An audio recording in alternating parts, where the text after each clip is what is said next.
1, 2, 3. Welcome to the Mental Reps podcast, featuring your host, Brian Wright. Really quick with Heather, I had to bring up your parents. Your parents are so swagged out to the fucking gills. They're so dope. They're at all your events. Tell everybody about your parents and how dope they are. Our guest this episode is host, MC and singer, Kid Cadet. They're amazing. My mom is a yoga instructor, namaste, and my dad is just Remington Swag, a singer like me, and he's just everything. And recording artist, Xavior Black. I'm my motherfucking album. This week's episode is sponsored by The Field Irish Pub and Eatery, a little piece of island in South Florida, and Lilli Schipper of Lokation Real Estate.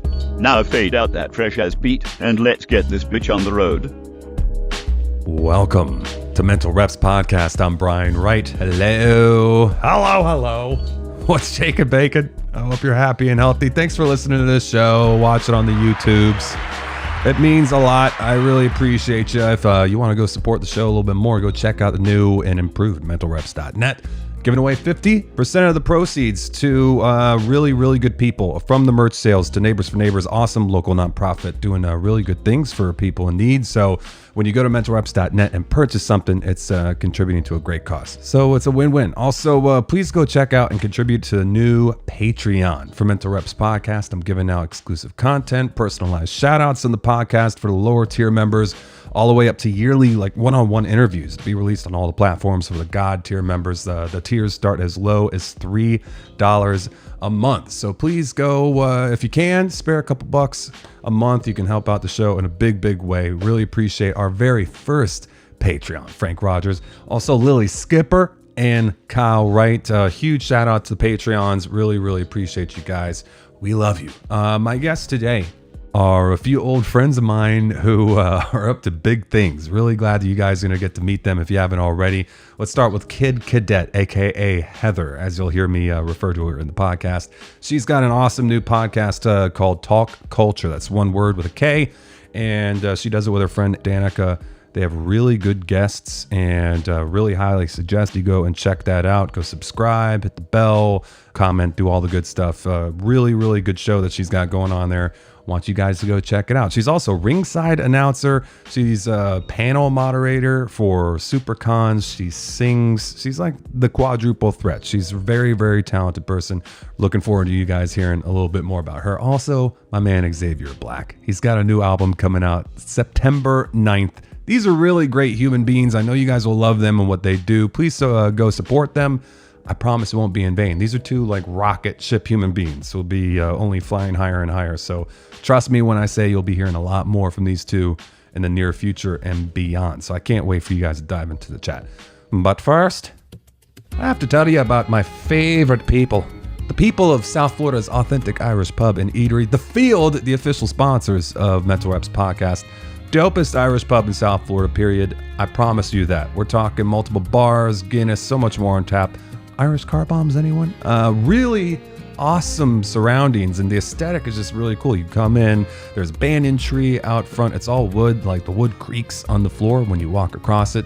Just such a good vibe, and also the best Irish American cuisine in South Florida. I can tell you that. They have the classics, like the shepherd's pie, the bangers and the mash, the corned beef, the cabbage, Irish tato soup, but also they got the steaks, chops, fresh seafood, all the vegan options, and they update the menu weekly with some new stuff. So no excuses for your emaciated fedora-wearing friends. They got whatever you need. And I know you're saying, Brian, we're sold, but I'm not done. They got the live music Wednesday through Sunday, lots of Irish music. I take over their Tuesday nights, so whenever you show up on Tuesday, I'll be there doing some comedy shows, live podcasts, themed trivias, whatever might be doing there. They're all super fun, so I hope you guys come out to those. But they also just have the best staff you could possibly ask for. They will take care of you.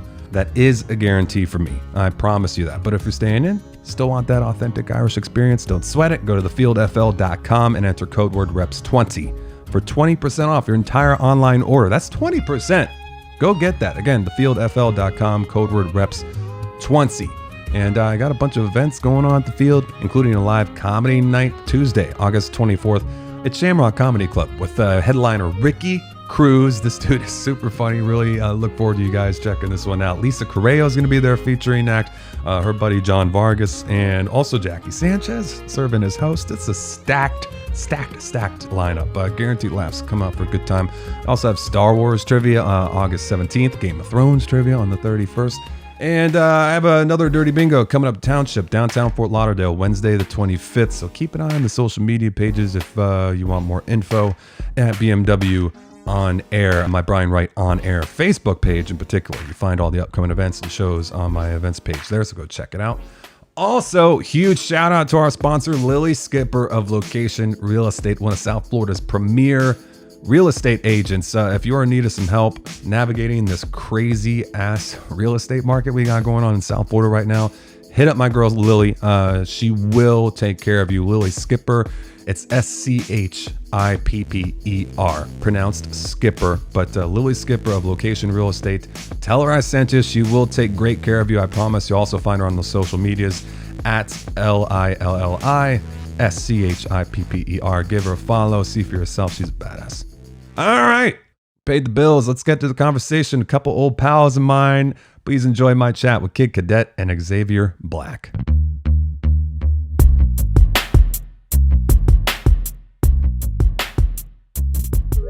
Hey, buddies. What's going on, guys?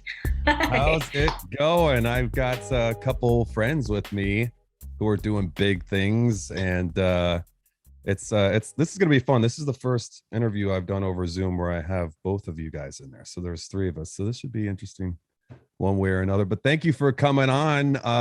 First off, we have Kid Cadet, my old friend Heather. It's okay to call you Heather, right? Yep, it is my birth name. Kid Cadet doing big things, and my buddy Xavier Black. What's up, buddy? Hey, what's going on, brother? How you doing, dude? It's good to see your guys' faces. I mean, this last year and a half has been so weird for everybody, right? And well, it's cliche to say at this point, but I think I saw Heather at a Jim Brewer comedy show like a couple months ago. We ran into each other there, but outside of that, I haven't seen you guys in a while. First off, how you been? Let's start with Heather. Like, how's the last 18 months been for you? It's been crazy for everybody, but for you specifically. Sure. Well, I'm big into kind of doing these big public conventions. And of course, those are starting to come back. So a lot of things have kind of segued into this virtual world that you, me, and Xavier are living in at this very moment. So this feels very comfortable for me. I've been doing a couple of streams a week with my best gal pal, Miss Danica Janelle, and Talkulture. Talkulture. Thanks for the plug. Yeah. So that's what we've been doing. And the cool thing about that is we've been getting to talk to people that maybe we wouldn't normally get to talk to under normal circumstances, because musicians usually on the road, comedians usually on the road, actors usually filming stuff. So that's been the one blessing. But besides that, been staying healthy and trying to keep as busy as I possibly can. That's good though. That's good. I mean, like everybody's different. Some people are having a tough time with it, but I'm loving the fact that I'm seeing way more than I thought, which is just great. Like, I'm seeing people double down on working hard and staying positive and working out, taking their vitamins, eating better. Like, it's kind of. Is this a Hulk Hogan promo? Yeah, brother. Yeah. So but yeah, I'm always delighted to see how people have tried to take this negative situation and turn it into some sort of positive in their life. And I mean, sometimes that's what it takes, right? Is like a blessing in disguise, something that you don't want to happen. And it's like, oh, I just want to, like, things are going well, let's just keep moving here. And then something happens to stop it and make us reevaluate. But then all these new opportunities come about. So Xavier, I could not be happier that you're finally releasing your new album, which is impossible that it's going to be bad, right, Heather? I mean, it's impossible that it's. Am I allowed to say I've sampled a little bit? Ooh, what's up, dude? How's the last year and a half helped you complete the album, focus on a couple of these newer things that you're doing? Well, I would say one really positive aspect of the lockdown was that it enabled me to really knuckle down on the aspects of music I was not previously privy to, like legal aspects and the some of the more boring logistic parts that I knew nothing about prior. I was able to comfortably do a lot of research on that stuff and slip slowly into madness. Beautiful, dude. I like that. It's I like it though, because I understand it. I think we all slipped a little bit into madness, a little bit, right? You're speaking for the masses, right? Xavier. No, that's a good thing, and that's what true artists do, right? They find a way to speak for us all. No, that's awesome, man. I'm really happy to hear it, and I know how talented you are. I've been able to sample your other stuff in the past, and actually, we used to play around. Remember at Jesse's house, we used to play. I was playing guitar, you were on piano. We did a little Stairway to Heaven action. We played a couple songs. We had a good time. So I know like the breadth of your, not just like your ability, but your knowledge. I know you're a huge jazz guy. You've gone to school for music. Like you really know what you're doing. So I'm just like, the anticipation for me for this album has been like, it's like the hype is at an all-time level. I just want you to know that. So, and also I wanted to ask you about the funk, because I know that there's so much funk that lives within you little white boy, and people just don't even know. And I'm wondering how much funk is in this album. What can people expect from this? I'm sure that you mix up the genres a little bit, but what can we expect? It holds most of my favorite sounds, styles, and ideas within it. I would say funk, approximately 20%. Jazz, another 20%. Cinematic kind of ideas, orchestration, probably that's 10%. And then the rest is all just straight up gangster ass motherfucking hip hop. Dude, everything that you're saying makes me happy deep down inside. I like that a lot because I know you're a big hip hop guy as well, and AKA the sleeper from back in the day, always sleeping, like just motherfuckers don't even know this guy is about to, like, I would say that, and I've used this before, but you're kind of like a pitcher who's just been slowly been filling up, just waiting to be tipped over. Like you have so much creativity that you're about to unleash on the world. So I'm just really happy that everybody's going to be able to finally get a little piece of that. That's very, I would say that I can pitch or I can catch. Very good. Very good, Xavier. Very good. Very good. All right. So really quick, because we're going to get back into the album. We're going to get into all the stuff that you guys are have going on in your life.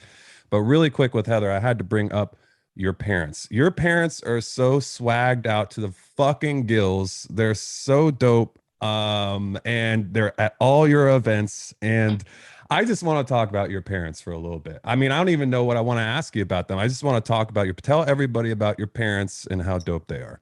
Oh, with absolute pleasure. Guaranteed they will be the first person or people to watch this as soon as this goes up. Yeah. They probably already have their YouTube reminders set if they know how to get on YouTube. They're amazing. My mom is a yoga instructor, namaste, and my dad is just Remington swag. He might be the only person cool enough to actually hang with Xavier Black. We'll have to see if that's true or not. But they are, like you said, so wonderful and so incredibly supportive. And I was trying to get them to come with me to Orlando this weekend, but my mom has a yoga class she has to teach. So yoga always comes first. Commitment. I love it. I love it. Yes. But they are so wonderful. My dad is a singer like me, and he's just everything. At your wedding, you guys did At the Ritz, and I only saw a clip of this, but I was like, they did it. And not only did they do it, like they did it well too. He had the fucking cane and I'm sorry to your parents for cursing. It's okay. They've heard it before. It's just, I'm like, man, that is so cool. Cause everybody, what a luck of the draw, you know, everybody has like the difference in parents. Like I have friends from work. It's like this stark contrast between my parents and some of my friends' parents. And I think I have like the best parents in the world. But I look at your parents, I'm like, damn, they are so dope and cool. And they come to all your events. And I think it's very cool that also you want to have them included in it as well, because you could be a little, oh, come on, mom and dad, like this is like my thing. Come out. Like after one of your trivias, they're all helping you break down and taking speakers out to the car. So I'm like, what a cool support system she's got. Like really good people around you. Thank you. Yeah, I mean, like they're literally just the absolute greatest. I mean, they're my best friends. I'm at both of, is it called like a mommy's girl and a daddy's girl? That sounds so weird to say. Mama's girl, daddy's girl. I'm equally both. That's cool. I love that. I love that. Like, so, but you were brought up in Aventura, right? Yeah, like I was born in Aventura, then I moved a couple miles down the road to Hollywood, and then I lived in Orlando for a little bit. But now I'm back in Aventura. It's a time. Okay. All right. Yeah. Here we are. Yeah. South Florida. Everybody's got something to say about us, but you know, we're kind of we're getting through it. We're getting through it. I know that. Are we? Yeah, sure. Yeah, I guess that's like, yeah, we're kind of barely by the skin of our teeth getting through it, right? But yeah. I mean, I guess it could be worse. I don't know. I'm an optimist. I try and stay positive. But yeah, realism, pragmatism, all that stuff is important too. But okay, so I met you both through our buddy Jesse, the spiritually nomadic bard, Jesse Perez, playing video games, playing music together. But I wanted to get a little bit into how you guys know each other, because I don't really know that story that well. Where did you guys meet? Let's see. Xavier's former place of employment through a friend that also worked there. Is that safe enough to say? Kind of brought us together. And then I think when we really became friends was when we both, and Xavier, I hope this is okay that I'm saying this, when we both realized our mutual love for the sport of wrestling, sports entertainment. There we go. Okay. So I think I met Xavier around the same time I met my other best friend, Stizzy. And I think we were all kind of just inseparable from the jump. Xavier would host watch parties every Monday night for Monday Night Raw. And we didn't miss a single one. I mean, it was a time. Cool. I love that. Anything else to add, Xavier? Is that how it really went down? Yeah, I mean, it was the only socially acceptable way to get people together to watch naked men sweating all over each other. This is true. This is true. I know that is like, it's, I always, you know, I've never talked shit about people who like wrestling. I totally get it. I totally get it though. Like, here's the thing. I'm not like in every week. I don't watch Raw or anything like that. But whenever I do sit down and watch it, like I went over to our other mutual friend Vic's house and we watched WrestleMania one year. He finally talked me into coming and I was entertained, and I respect the hell out of what great entertainers they are. Like, these people are amazing. They work so hard. And I totally understand how it can bring people together. I think it's very, very cool that you guys, that's a way that you found a little connection and what made you become more better friends. And that's pretty cool. Anything that can do that, it's got to be a good thing, right? Yeah, I mean, I miss watching it, you know, all the time, because it's so much more fun when you watch with a group of people, and especially with Xavier's commentary and impressions. There is nothing like it. I don't want to. I'm not here to embarrass anybody. Impressions? What kind of impressions? Well, you got an impression for me, brother? I would say there is a wrestler named Roman Reigns that Xavier to a T. All right, I'm not gonna know what's going on, but you could do it really quick, and the people that do know will like it and appreciate it. No, he says no. They're not gonna get, because it's like our group thing, right? It's like yeah. It's okay, fair enough. Keep it a little close to the vest. People need to like, yeah, I appreciate. Just know it's phenomenal. Just know it's phenomenal. Yeah. Well, that's cool. And like, I did that one wrestling trivia, and the people who came were so enthusiastic and into it. That's probably what I like the most, is just the vibe of the wrestling people. Even if I don't fully get it or whatever, they all seem to have a good vibe. I appreciate that. Like they're just like, we're just here to have a good time. Like stop taking yourself too seriously. Okay, so Talk Culture, your podcast that you're doing, and it's kicking ass. You've got great guests. Really impressed with the guests that you've had. And like you said, this is a unique time where some people where they normally be busy, we can nab them when it's just like the perfect time. So tell everybody a little bit about Talk Culture, which is one word, at Talk Culture with 1K. If Mhm. people want to follow you guys online with your friend Danica, right? Is Danica? That's exactly right. Yeah. Tell them Yeah. about it. So, well, I should say Danica has been my best friend since we were in second grade. So I feel like it was like kind of like a natural thing for us to do this together because she and I have a really good rapport. And I'm so honored that she wanted to go on this journey with me. So starting last March, we initially started as Rock Around the Ring through a convention called GalaxyCon. And we mostly interviewed rock stars and wrestlers, hence the name. And then when we decided we kind of wanted to expand it to whatever guests we felt we could get that week, we became Talk Culture. And like I said, we usually stream 2 times a week, sometimes 3. And it's been really like fulfilling and it's been really great. And it kind of keeps you fresh on a microphone. So Yes, yeah. that's huge, right?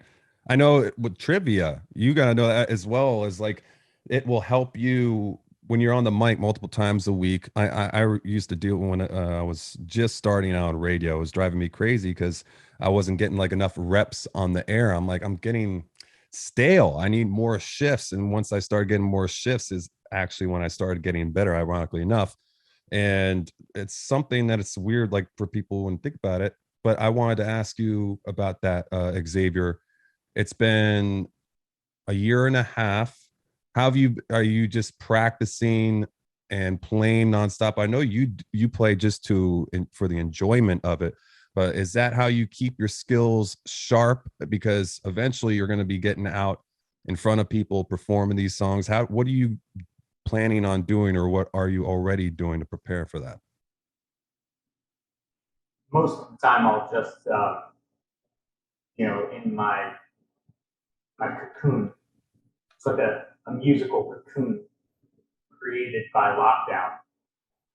Most of the time, I'll just be in that cocoon like a caterpillar, and it's like trying to grow wings. And I'll just sit there thinking about those wings until eventually I have the opportunity to fly. But most of that just includes some level of trying to figure out how to play my instrument while using my voice to rap simultaneously. Which is And so really difficult. that's been the process. It's a little bit of the cocoon and very much so the practice. The Can I practice. say something? And like, if this is not appropriate, you can cut it out. You can edit things out, right, Brian? Of course. Okay. One of the things that Xavier had told me that he said maybe not a lot of people knew about this album was that he plays all the instruments. So not only is he phenomenal at what he can do vocally, but he is equally as talented with instruments that I probably can't even pronounce. So I think that's something that needs to be known, is that he is this like he is everything that you hear on this upcoming album. Very cool, man. I know that you had the ability. I was actually that's very cool. I didn't know that. That makes sense though, because I know that you can play all the instruments and whatnot. So, what are some of your other inspirations that you could say went into the album? Because I know that like we're just talking like your funk guy, Herbie Hancock, video games, cinematic themes. What is that kind of what else outside of exterior influences are you using to kind of like what can people expect when they're gonna get this album? I've been describing it as a space exploration conceptually. Big influences are, I'd like to first say that one of my greatest musical influences as a MC is the great Q-Tip from A Tribe Called Quest, both from rapping and his just creative input, his creative output, the Roots, Mos Def. These are major hip hop influences. On the jazz side, irrevocably Herbie Hancock, the greatest jazz band of all time, Weather Report, and Stanley Kubrick. Actually, despite the fact that he's a film director, his movies and approaches there, particularly with 2001 Space Odyssey, that's a huge influence. I understand. Very cool. Yeah, so those are some of the inspirations that this album is drawn from. I love it, man. I love it. I cannot wait. I'm jelly of Heather. She got a little taste. I was trying to like drop a couple of hints over the last week or two. I'm like, hey man, why don't you like, you can send me something over if you want. Just nothing. Stonewalled me. I said, okay, he's playing it close to the vest. I can appreciate that. So really quick, Heather, I know you are a singer as well. And you started off actually doing interviews and whatnot for Radio Disney, right? And you kind of went on to start singing. You were like American Idol audition, all that good stuff. How did you get into singing outside of discovering that you had a good voice? I got to give you a shout out. Your voice is very, very good. And I don't think people who haven't seen you sing obviously understand.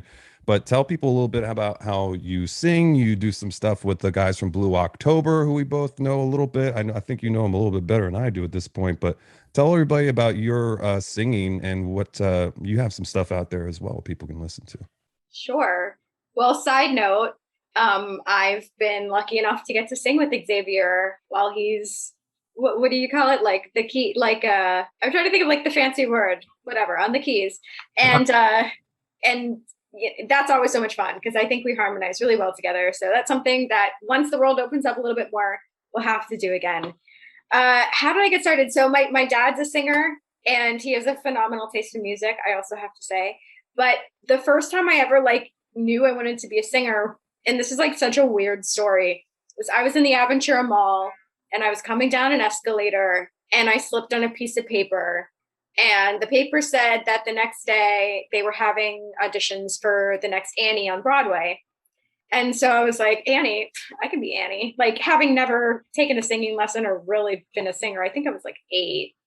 And so I went through the process and I actually made it to the final 2 in Florida, which then resulted in them flying me out to New York to audition to be an orphan. And unfortunately, I can sing, but I cannot dance. And that became very apparent in a special that they did with Barbara Walters that was on 2020 when they said I had 2 left feet, which is cool. It's fine. I mean, we can't have it all, Yeah, it's okay. I'll save that for the. It's good. That's the humbling that keeps you grounded. Yeah. Is that what it is?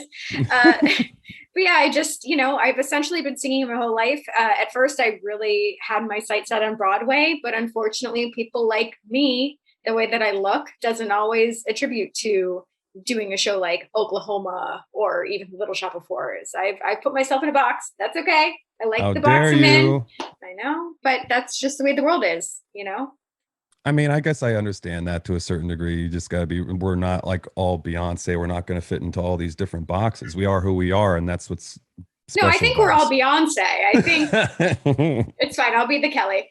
But yeah, so like you mentioned, you mentioned, I've worked with Matt Novetsky, who's the bassist of Blue October, quite a few times. I have some stuff on Spotify if you guys want to check it out. And that's that. Yeah. And you also, in addition to like hosting and being an MC at a lot of these wrestling events, you'll often sing the national anthem, pull double duty and all that good stuff. So, which is the scariest song in the world. It is so terrifying because everyone knows the words. And you saw what happened with Christina when she forgot the words. It's so scary. I like to sing it with somebody else. If I have the chance, I duet it. Oh, that's cool. That's how I get through it.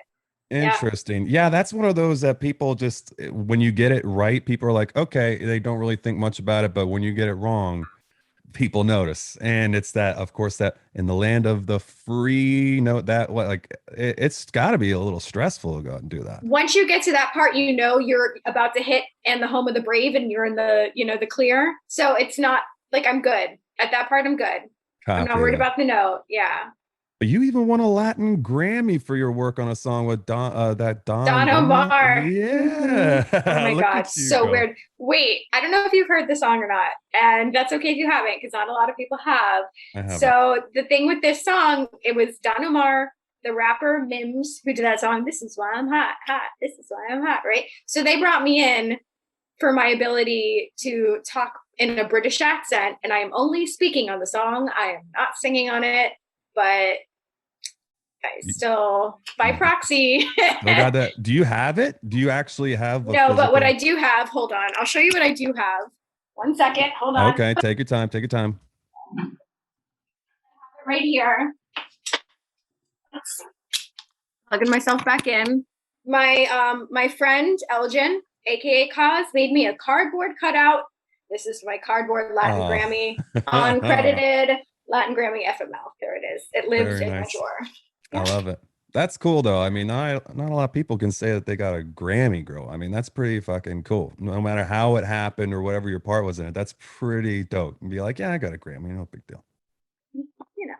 But you also do a lot of stuff, and what I like about it is what I think is a very wise thing to do is that you're spinning a web of a lot of different things that kind of work together. Like the Talkulture works with the ring announcing, with the panel hosting at the SuperCons, and with all this stuff.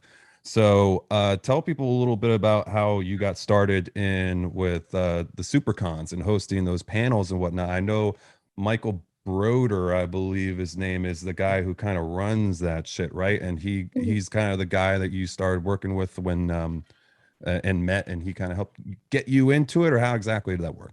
Initially, yes. I would credit him a lot with bringing me into this crazy world of Comic-Cons. That's also, you know, how I met my husband, was like through Michael Broder and at a convention. That's shout out to Vincent, by the way. Yeah, he's probably in the other room somewhere trying to listen.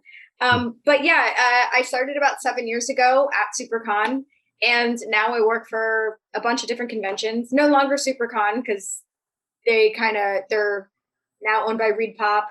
And then GalaxyCon's a whole nother thing. But this weekend I'm going up to Megacon, storm permitting. I guess there's a storm coming our way, so we should see how that goes. So yeah. It's tell people a little bit about how complicated these Comic-Con, SuperCon conventions are to put on. I mean, these people, because you were actually in Surviving SuperCon, which is this documentary. Nice IMDb credit, by the way. Thank you so much. And hopefully I get another one of these. I don't know. It's so insane, the logistical issues and things that pop up when putting those things on. It's so difficult to organize and have the security and make sure that it's also a good vibe for everybody who's coming, doing their cosplay and everything. How often, I guess the main ones do it about once a year, right? And you say you're not doing SuperCon anymore, but it's once a year. Tell people just a little bit about what it's like to work these events and how stressful it can be, how you get no sleep, like basically for 4 days you're running like redlined. Right. No sleep and eating convention pizza. And like it's the reason why now I bring a notebook and write down every thought in my head that I want to ask somebody, is because I know I'm going to be sleep deprived and probably dehydrated. So I want to make sure I have some thoughts in my brain. That being said, SuperCon, now owned by Reed Pop, I think they're running about 5 to 6 conventions a year. The new convention I'm working for, which is Fanboy Expo, are running 4 conventions. So not this weekend, weekend after. I have that. Then I have 2 in October, 1 in November. And then, yeah, like you said, GalaxyCon before the pandemic was running 4 to 5 a year. It is pretty intense, and it's not anything that I could do. It takes a village. And I think it's the people that think that they can just, put in a convention always fail. That's why I brought it up. Mm-hmm. That's why I brought it up, because I see people doing that, and it's very difficult. It is. It's incredibly difficult. It's not anything that I think I could do, but I feel incredibly blessed to just be like one cog in the whatever it's called. Sure. And you could talk a little bit about this because, you know, it's weird and it's just something that happens. I guess when you work in our business for long enough, you end up becoming friendly with some of these people that you interview with, which is just crazy.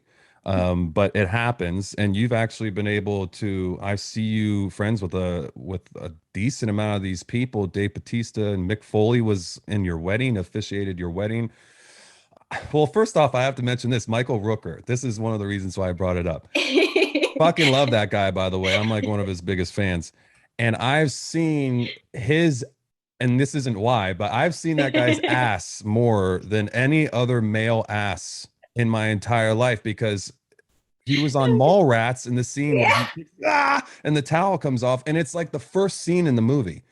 And that was one of the first DVDs that I ever bought. And I would watch that movie every single night for like 2 years before I'd go to bed. So inevitably, being the first scene, I would always see his ass before I went to bed, which I don't know exactly what that means about me, but good dreams, I got no problem with it. Yeah. But it's pretty cool that you get to meet these really interesting people. And sometimes this is the other side of it, they turn out to be douchebags, and you're like, man, don't meet your heroes. And others you meet and you're so pleasantly surprised, man, they are so much cooler and more down to earth than I could have possibly ever imagined. What's that been like for you to meet some of these people and actually become friendly with them? Sure. Well, I'm going to see Michael this weekend. I'll tell him you said hello. Please do. Yeah, I mean, you kind of nailed it, where the thing is always like they say don't meet your heroes, but I've been more fortunate. There's been a couple that I wouldn't talk about publicly, but yeah, I was talking to Batista a couple hours ago.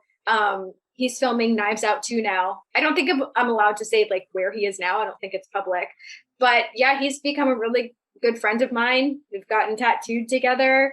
He took me to get my nose pierced. He's someone like I really do consider a dear friend. And cool. I feel really blessed, but it's something that, like I didn't go into it being like, I'm going to be your friend. I think I tweeted a picture of us from a convention, and then he like responded back to it. So it just kind of happened cathartically or whatever. And then as far as Mick, I actually met Mick when he was touring improvs at one of his, like, he does tours. That makes sense. Okay. Yeah. And I spoke with him and told him I was trying to get into the wrestling business. Big mistake. And we just kind of became friends from there. And yeah, like you said, he officiated my wedding. He was on Say Yes to the Dress. He helped me pick up my bridal gown. And I feel really, really blessed to have him in my life. He's like a second dad. Well, it's cool that you like, this is another good thing about it. It just, at least I can speak personally about it, is that for me, a lot of this like celebrity, it just gets demystified. When you're younger, you think like, I remember seeing a picture of Matthew Perry in a People magazine when I was like, I don't know, 12 years old or something. He was going out to get a paper from his driveway. I'm like, what's he doing to go get his own paper from the driveway? Like, he's a celebrity. Like, some people literally grow through adulthood and still have these ideas of like these people in their head and how they're just other, but they're just regular old people like you and me. They just happen to have really good work ethics, be very talented, know some of the right people, and they find their way into it. Often not by their own choice or intent either. It just kind of happens to them, and they're trying to find their own way through this whole celebrity thing. Something Xavier is going to have to figure out once this album comes out. I was going to say the same thing. Like, we're kind of like in the right spot, Brian, that you're doing this interview now. So we have this on public record that we know him. And so once, this album blows up, we could be like, look, we know him. Don't forget the little people. I know, dude. Like, we're all just ropes hanging on the Goodyear blimp. You know what I'm saying? Just like, trying to hang on for dear life. But no, I know I've made a couple jokes about it, but I know that your shit's going to be good. I haven't heard it. I don't have to. I already know that it's going to be good. So I'm really looking. Can you tell people when they can expect? Maybe, is it going to be before the end of the year this album's going to be coming out? Do you have a name for it yet? The album is called Walker of the Moons. It releases September 9th, 2021. September 9th. Okay, awesome. So less than a month away. And where can people buy it when it's going to be Apple, Spotify, all that good stuff? Yeah, all of the above. We're going to be rolling out to free streaming services first. As far as the single is concerned, that's actually going to be coming very soon. I don't have a date for it, but yeah, it's going to be available on any platform you can find. Although I will say, Bandcamp is going to be the primary destination for consumption. Yes, that's easy. You can just tell people to go there. They can easily pick up the song for very cheap, and it works out that way. Very cool, dude. I mean, you're doing it, and I think that you're doing it the right way. I've seen little things that you posted about you own your masters, right? You've gone through all of these things to make sure that you've crossed all your T's and dotted your I's, and I think that's really wise because there's well, let's put it this way, there's a balance to it, right? Because Gary V has this great quote, it's perfectionism is insecurity with lipstick on. And when starting out, anybody who's a creative person, we all have to fight through this one way or another, right? Where it's but it's got to be perfect. Well, it's never going to be perfect. And you have to start somewhere and you have to do it in order to get better at it. It's this whole process. But I'm really, really looking forward to people being able to hear your music, man. I just want everybody to mark their calendar, September 9th, Walker of the Moons, Xavier Black. Go out and get that shit. You are not going to be disappointed. And make sure, dude, like you got to send me a little taste. You gotta send me a little taste, bud. I want a little taste, dude. You gotta send me a little taste. I'm not gonna play it for anybody. I just want a little taste. Can I get a taste? Yeah, I think we can make it happen. All right, cool. I just had to put you on the spot. Do you see how I used that? Put him on the spot, Heather. You heard it though. I kind of did the same thing though. Like we were in his car driving to get pizza. Am I allowed to say that Xavier Black eats pizza? I hope that's okay. We were driving for food. And Cheese only, bitch. I was like, oh, do you happen to like have some of your music? And he's like, yeah, I got the CD right here. And then I got to hear what I don't want to like give anything away, but what I heard was so authentically Xavier Black that it's hard to compare it to anything because there isn't anything like it. And that's what makes him so special. Is because you're like, it fits into so many different things. Like you could like hip hop, but you could also like composition, or you could like jazz. And it's like, it's what I wish America was. You know what I mean? Like everything together. Very nice. Yeah. Xavier has always been very like, I would say this, clean and orderly. Am I right in saying that? Like everything is in its right place, and you are very meticulous in the way that you operate. Am I right in saying that? You care about the details. Yeah, you should see what my work desk looks like. All of the pens are single file and perfect symmetrical order. I get that. Oh, dude. See, I have a little bit of OCD like that. Like everything needs to be on a right angle. Like I do have that shit going on. Like my girl gets on me a lot because I'll just be finicking with little things, making sure they're squared up. She's like, "How you doing there, bud?" I'm like, "Don't worry about it." Do you have OCD tendencies? Are you like a little OCD-ish? 100%. Yeah. Yeah. I don't Like touch anyone. what was that? I don't touch anyone. Well, dude, I mean, you're ahead of the game. If you've always been like that, then yeah, you, Larry, David, and a couple other people I could think of. LD. Yeah. Oh my God. When are they? I think they're filming another season of Curb, by the way. I heard them. It's just gonna be awesome. I got a couple of friends who are going to be in it. But dude, I'm really looking forward to people checking that out. I mean, we're definitely gonna have to have you back on, and I'm gonna have each of you back on individually. We can take a little more like deep dive, and once the album comes out, and we can play a song or two and get into it a little bit because I'm gonna want to know more details about the album and the songs and everything once that comes out. Now I feel like I'm kind of limited in the questions I can ask, but we'll definitely get you back on maybe before the end of the year. We can do a deep dive into the album and get into some more specifics and stuff like that if you're into that. All right, cool. All right, this is what we're gonna do. We're gonna have a little fun, a couple segments, a couple little games we're gonna play before we get you guys out of here. We're gonna like a quiz. We're gonna do a couple things. Okay. So one of the things that I do, I like to keep things positive on the show, obviously, keeping the vibe up, especially in the times we're living in. But it's also unhealthy to keep angst bottled up. I really believe that. You don't want to pretend like everything's all right, only to fucking explode at the wrong time on the wrong person. You gotta get it out one way or another. So it's important for us to find a healthy manner in order to do that. I think this is sound logic, believe it or not. It's kind of like exorcism of like negativity of sorts like that. So I'd like to give you both a platform to express what's pissing you off lately so you can get that out of your system and you'll feel better. I promise. This is a little something that we call Hater Hall of Fame. I hate you guys. I hate you. I don't even know you. You're tacky and I hate you. Heather, what's pissing you off lately? I can't do this. It could be anything.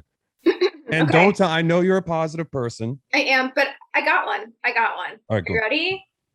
And I think it's because I mentioned it earlier and it's still fresh in my mind.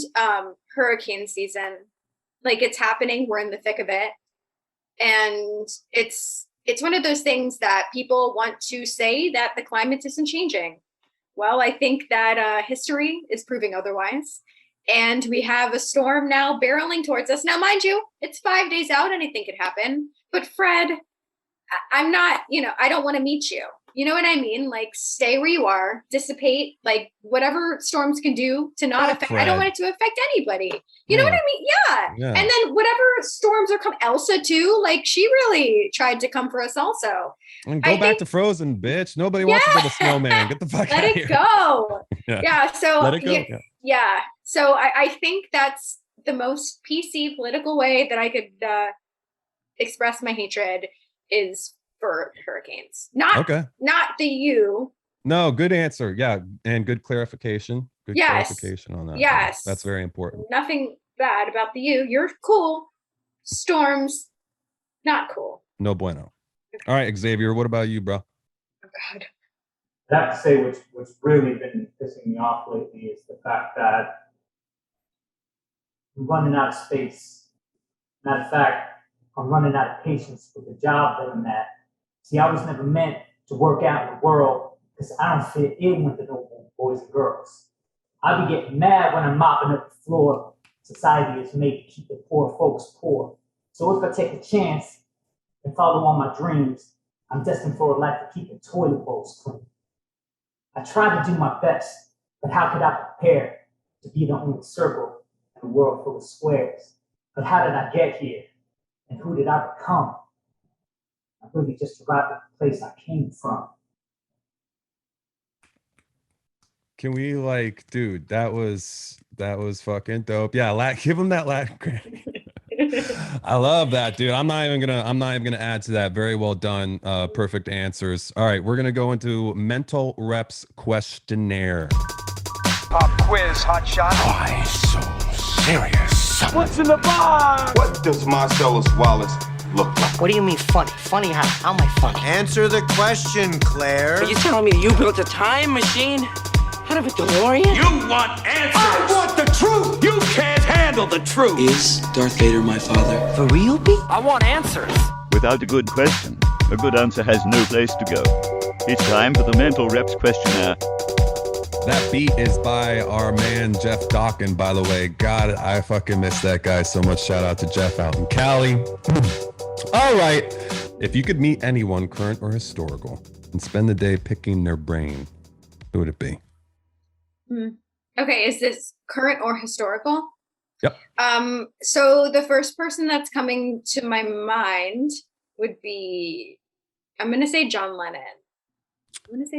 First of all, I'm a big fan of the Beatles. And obviously gone way before his time. But I feel like where he was heading in his career before he passed, he's just somebody I would love to pick his brain. And along with, the other three members of the Beatles who are equally as incredible. I would like to know where his music comes from. Like how, ? Where, how? I mean. That's actually really good answer. Very good answer. I Thanks. haven't heard that one before. Yeah, that would be interesting. Talk to him and kind of figure out where is that, you know, that's very cool. I like that. All right. What about you, Xavier? If you could if you could meet anyone, current or historical, spend the day picking their brain, who would it be? I would probably talk to one of my hip hop heroes. It would have to be the fellow I mentioned before, Q-Tip. Nice. I want to know about his journey. I like that. You know, struggles to remain true to himself as an artist in the industry. Very cool. I like that, dude. I like that. He is fucking awesome, man. Him in particular, like that's a really, really good answer, dude. I like that because he's got bars, dude. That guy has got bars. Love that man. All right. If you had one round trip ticket in a time machine, when and where would you go? We're going to start with Xavier first this time. Round trip with a time machine. When and where? It's meant to put you on the spot a little bit, so don't worry if it's not a perfect answer. I would go back to the 90s, man. The pinnacle of all humanity, right? Let's get some of those high tops. Let's get a bowl cut. Let's get a squiggly designed shirt that has at least 17 different colors on it. Mm-hmm. Hop on that hoverboard. Let's go. Fuck yes, dude. Get some Jenko jeans, little Billabong shirt. Got the wallet chain, dude. Don't forget about the wallet chain. Come on. Or at least that was what I was rocking. I had the boots, a little choker on. Dude, what were we thinking with the chokers? Oh my God. All right, you, Heather, if you had one round trip ticket in a time machine, when and where would you go? Okay.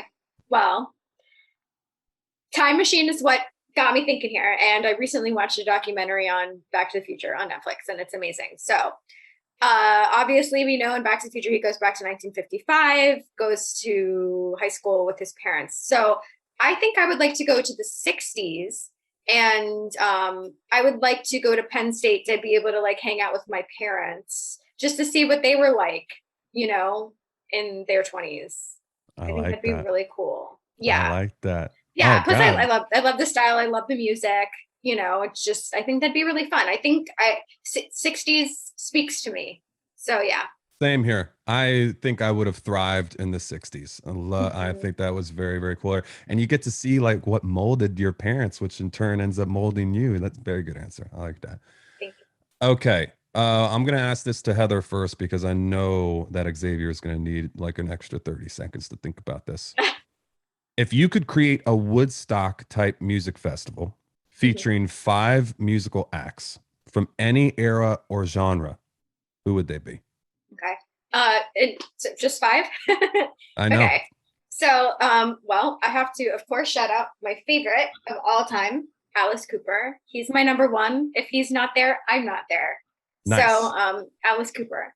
Kiss, absolutely.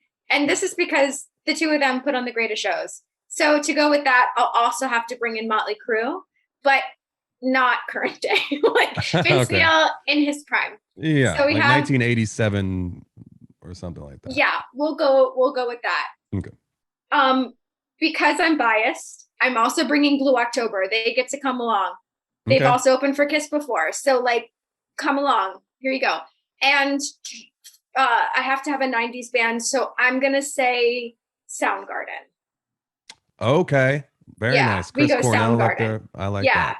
Soundgarden, RDO Slave. They're like whichever is available. I love it. You're a rocker. Yeah. You're a rocker. I love it. All right, Xavier, what about you, man? We would have to do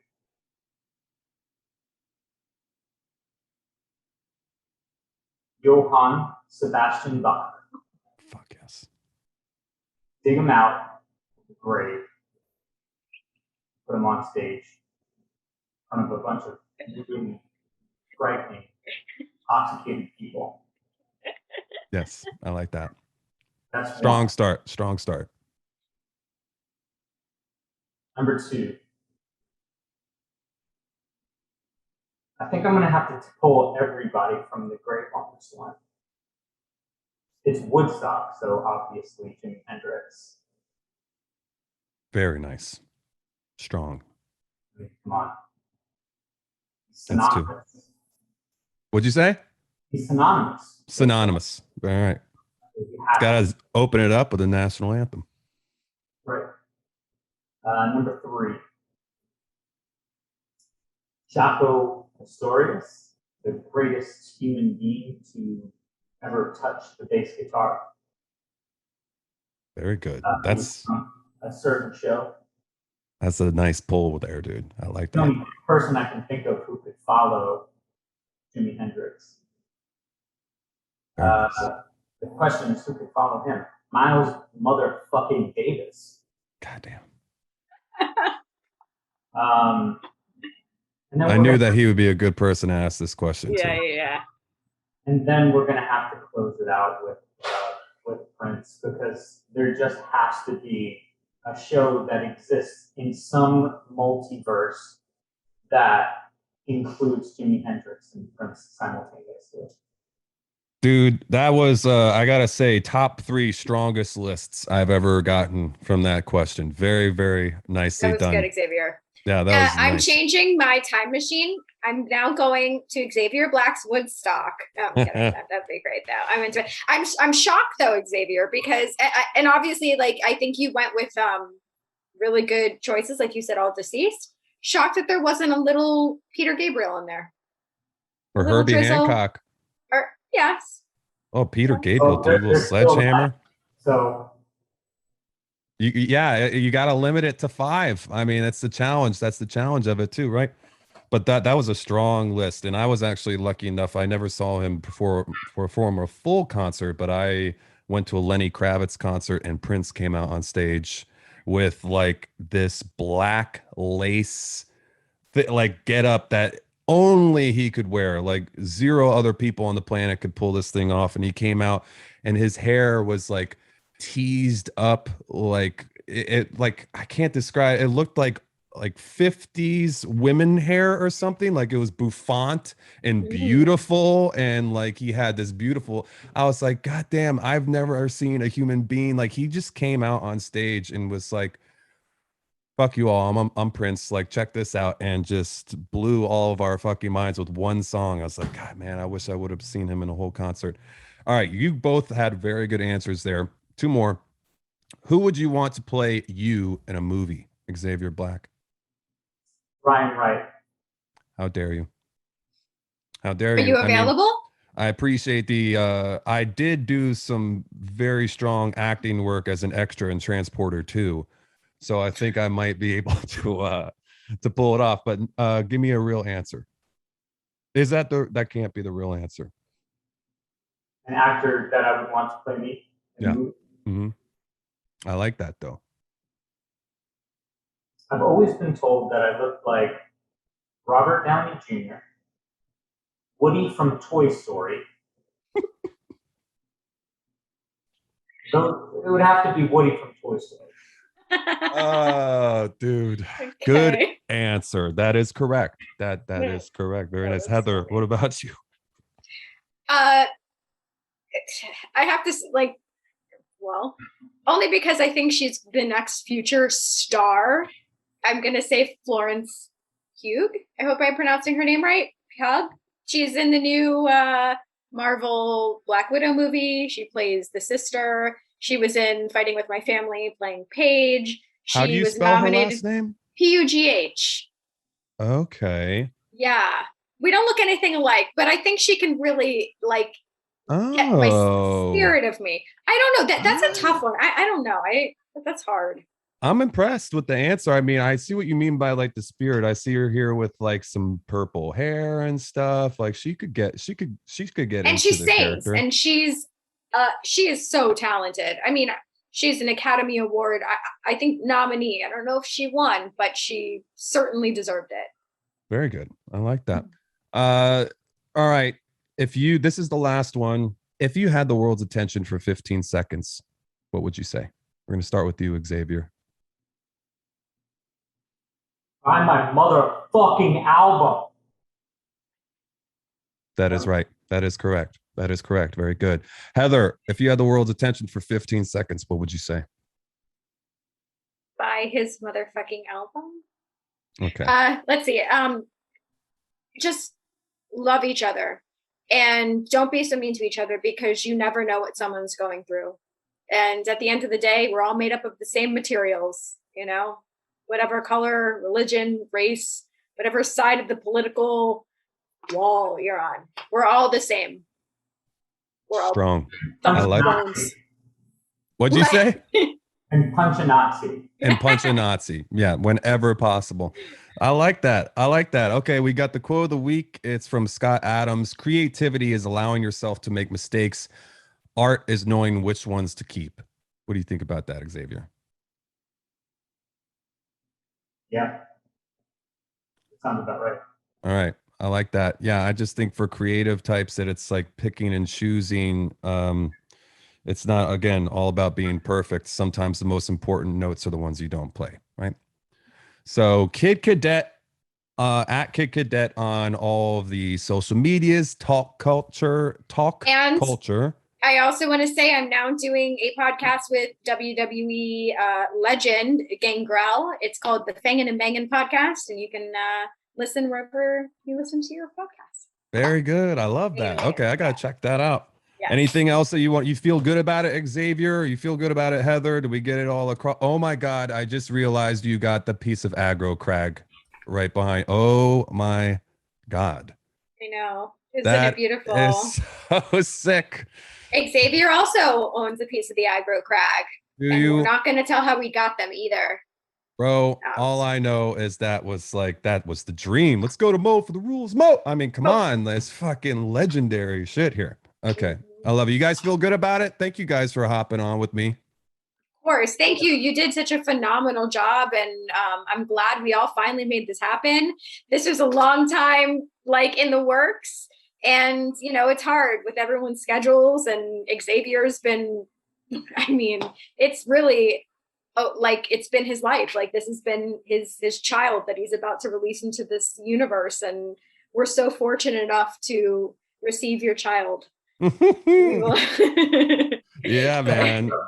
I know how very important it is to you, and I appreciate you for coming on and sharing some of this stuff with us. And you know that you're both in the Mental Reps family now. Love you guys. Very happy and proud for you both. I think that you guys are both very hard workers. You're both very talented. I think that hardest worker in the room shit is it's something that I pick up with you guys whenever I see you, and I appreciate about you both.